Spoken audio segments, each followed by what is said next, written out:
Trigonometric identity के फॉर्मूले में आपको याद करा रहा हूं, एक शॉर्टकट तरीके से जिंदगी भर याद रखोगे। उसको याद करने के लिए पहले इतना सोचो कि साइन एक ऑनेस्ट पर्सन है, सीधा काम करने वाला है, सबको साथ लेके चलने वाला है। कॉस एक उल्टा इंसान है, अकेला चलने वाला है। अगर कॉस होगा तो साथ में कॉस को ही लेके चलेगा, साइन होगा साथ में कॉस को लेके चलेगा। साइन साथ में कॉस को लेके चलेगा, लेकिन कॉस हुआ तो साथ में कॉस को ही लेके चलेगा, मतलब ये उल्टा है। अगर साइन जो है प्लस के साथ प्लस ही रहता है, कॉस माइनस के साथ प्लस और प्लस के साथ माइनस, मतलब उल्टे काम करता है। इस थॉट को अपने मन में रख लो कि साइन हमेशा ऑनेस्ट और सीधे चलने वाला है, कॉस उल्टे काम करता है। अब इस थॉट के साथ मैं आपको जो तरीका बता रहा हूं याद करने का, जिंदगी भर आप सारी आइडेंटिटीज को नहीं भूल पाओगे। पहली आइडेंटिटी है साइन ए प्लस बी की वैल्यू क्या होती है। तो देखो साइन ए यहां पे लिखा हुआ है, यहां पर मैंने साइन ए लिखा हुआ है। तो साइन क्योंकि एक सीधा साधा आदमी है, सबको साथ लेके चलता है, तो साइन के पड़ोस में क्या आएगा, कॉस बी। कॉस उल्टा आदमी है तो कॉस के पड़ोस में क्या आएगा, कॉस ही आएगा। अब देखो कॉस बी आया तो ऑलरेडी कॉस ही आएगा, बचा क्या, सिर्फ साइन बी बचा हुआ है। अब बच्चों देखो हम एंटी क्लॉकवाइज चलेंगे।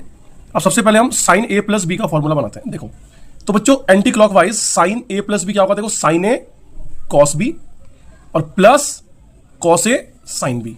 तो बच्चों यहां पर आप क्या लिखोगे, साइन ए कितना है बच्चों, cos B plus cos A sine B. अब बच्चों बात करते हैं हम किसकी, कॉस की बात करते हैं। अब कॉस उल्टा आदमी है, देखो कॉस चलेगा क्लॉकवाइज क्योंकि उल्टा चलता है, और क्लॉकवाइज में हमेशा साइन क्या आता है, नेगेटिव आता है। तो देखो cos A into cos B, तो कॉस के पास कौन है, कॉस के पास बच्चों कॉस ही है, और साइन क्या आएगा, नेगेटिव आएगा। आगे क्या है उसके, देखो साइन ए साइन बी।